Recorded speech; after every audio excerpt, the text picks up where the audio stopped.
24 তারিখ থেকে আমাদের আইন শৃঙ্খলা বাহিনী ডিপ্লয় হয়ে গেলে এটা আমাদের অ্যাকশন। বাংলাদেশে সব জায়গার জন্যই এবার পূজা নির্বিঘ্ন। পূজা কমিটিগুলি যে আছে তারা কিন্তু মণ্ডপ বানানো শুরু করে তাদের কিন্তু 7 জন করে গার্ড ওখানে রাখতে হবে বলা হয়েছে এবং তারা সবাই রাজি হয়ে গেছে।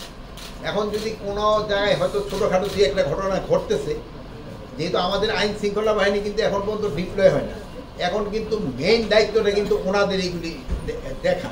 আর 24 তারিখ থেকে আমাদের আইন শৃঙ্খলা বাহিনী ডিপ্লয় হয়ে গেলে এটা আমাদের একসাথে। বাট এখনও আবার যদি শুধু ওনাদের দেখা তা না, বাট এই ভিতরে আমরা এখন ইনস্ট্রাকশন দিয়েছি যে আমাদের যে থানা পুলিশ রয়ে গেছেন, তারপরে র্যাব, বিজিবি, আনসার এরও এখনও পেট্রোলিং করবে, বাট অন গ্রাউন্ড ডিপ্লয় হয়ে যাবে হলো 24 তারিখ থেকে।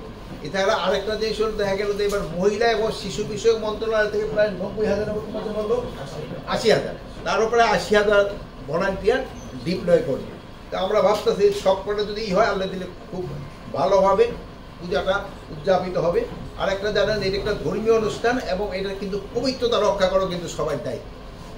অনেক সময় দেখা গেছে যে ইভেন আমরা ভিজিটের সময়ও দেখি অনেক সময় আছে যে ওই খেয়াল করে না, হয়তো স্যান্ডেল নিয়ে মণ্ডপে উঠে যায়। অনেক সময় আছে হয়তো কারো জুতা পরা থাকে, সে হয়তো জুতা খুলতে ঝামেলা হবে দিকে। এইগুলির দিকে খুবই কেয়ারফুল থাকতে হবে, যেহেতু এইটাতে একটা ধর্মীয় অনুষ্ঠান এবং এটা একটা পবিত্রতা, এটার পবিত্রতা কিন্তু সবাই রক্ষা করতে হবে। এই জন্য কোনো অবস্থায় যেন এটার পবিত্রতা ভঙ্গ না হয় এরকম কোনো কাজ যেন কেউ না করে। এগুলিকে পারে আপনারা একটু সবাই জানাবেন, এটা জানাইলে সবচেয়ে ভালো হবে।